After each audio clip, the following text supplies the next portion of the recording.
Hi, my name's Amy Andrew. I'm a professional boxer and I am 34 weeks pregnant. And I'm Grace Keane. I'm a specialist pelvic health physiotherapist working at CHHP on Harley Street. So I work with patients doing anything around obstetrics and gynecology, and I've been working with Amy during her pregnancy. So I have been working with CHHP for a while, like when I was an amateur boxer and professional boxer. And then when I was pregnant, I was like, I'm not really sure what I should or shouldn't be doing. I want to keep training, but I don't want to like hurt the baby, or, you know, what can I keep doing, or whatever. So yeah, I just thought I'd have a chat with you. Yeah, definitely. I think when you came to me, you had some quite specific questions around your training, and then we sort of got off into a whole world of other things, didn't we, of kind of what people ask you when you're working with other people, and some of it is kind of dragged off the internet and no one really knows what's based in evidence and what's kind of just been written down, and you're sort of hoping for the best. So I think one of the big ones you asked about was running. Yes. And I get lots of people coming to me just like you did and saying, I've kind of stopped running, I'm not sure if it's good for the baby or not, I'm not sure if it's good for me or not. Yeah. And it's one of those ones that absolutely, from an evidence point of view, in terms of safety, there's no big reasons that you can't run unless you've got some quite significant medical things going on, which are a bit separate and we can kind of talk about maybe another time. But most people will know that because they've been under monitoring with their doctors and things like that.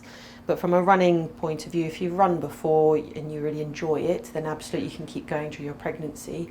There might just be some things to modify. Okay.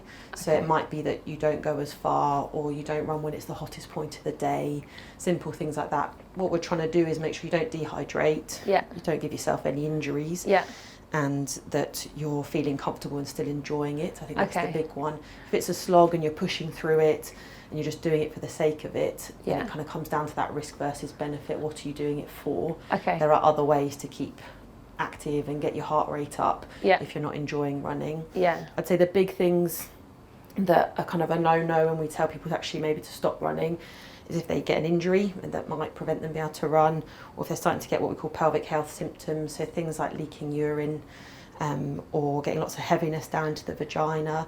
And again, they're not categorical, you can't run anymore things. There you need a bit of support, and maybe a pelvic health physio is the right person to improve some of that before we get you back out there. But there are some people that run right through their pregnancy. For other people, that last couple of months is a bit too much and they feel really uncomfortable and have to stop. Yeah, because I did it for about 5 months, and then I was like, oh, maybe I can just like slack off the running because I always have to run so much. And then I gave it up, and then I really missed it. So then I think it was like I was 7.5 months pregnant, and I was worried that because I'd given it up that I couldn't go back to it. And then you were like, no, it's all good. So I think when we had a look at you, there's no big reasons to say why you couldn't. It's a bit of a trial and error thing after that. If you enjoy it, get out there, it feels good. And again, you haven't got those negatives going on, then why not?